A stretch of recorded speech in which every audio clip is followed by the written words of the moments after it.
Bonjour, vous me reconnaissez, je suis Mrs. Pickle. Et voici le Sunday People Express. En 1996, j'avais 6 ans. C'est cela, oui. Donc c'est pas possible, mais bon, si j'avais été plus âgée, si j'avais vécu aux États-Unis et si je n'avais pas eu peur du ridicule, j'aurais rencontré Jon Hamm. Vous savez, Draper dans la série Mad Men. Oui, parce que le jeune homme, à l'époque, il avait 25 ans, il a participé à une émission un petit peu de dating, genre Tournée Manège. Si, Tournée Manège. Tournée Manège. Quelle est la chose que tu fais le plus dans la journée?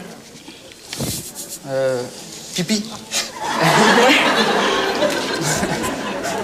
Fabien, aimes-tu la cervelle de porc? Si oui, pourrais-tu m'aimer? Bref, aux États-Unis, ils avaient à peu près la même genre d'émission, ça s'appelait The Big Date. Et voilà, donc John participait, ce beau brun là avec les cheveux carrés.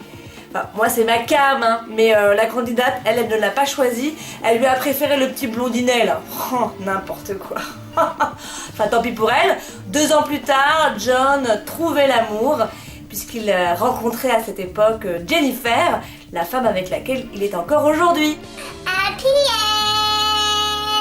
Quelques jours après que Angelina Jolie s'est rendue en Bosnie pour parler des crimes sexuels pendant la guerre, Cameron Diaz, elle aussi, a tenu à apporter son soutien à une cause qui lui est chère.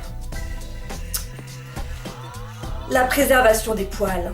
Et oui, qu'on se le dise, l'actrice est totalement contre l'épilation définitive. Complètement. Elle aime le poil. Elle qui déclarait il y a quelques semaines encore, ses poils, ce sont comme de petits rideaux qui rendent votre bip un peu plus mystérieux. Eh bien, elle est montée à nouveau au créneau et elle a clamé à la télévision. S'ils sont là, c'est qu'il y a une raison. Enfin, quelqu'un qui rend la parole au poil. La phrase de la semaine est de Scarlett Johansson qui a déclaré au magazine Gala: le tact est une valeur sous-estimée qui se perd aujourd'hui. À qui le dit-il?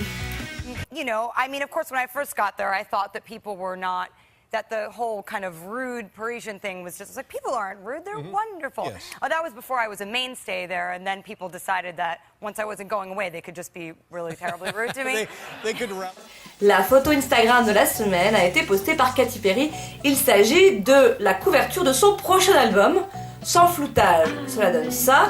Et à ses côtés, il s'agit d'Angela, sa sœur, qui a 2 ans de plus qu'elle. Alors, pour la petite anecdote, la chanteuse aurait aidé donc sa sœur aînée à accoucher en février dernier.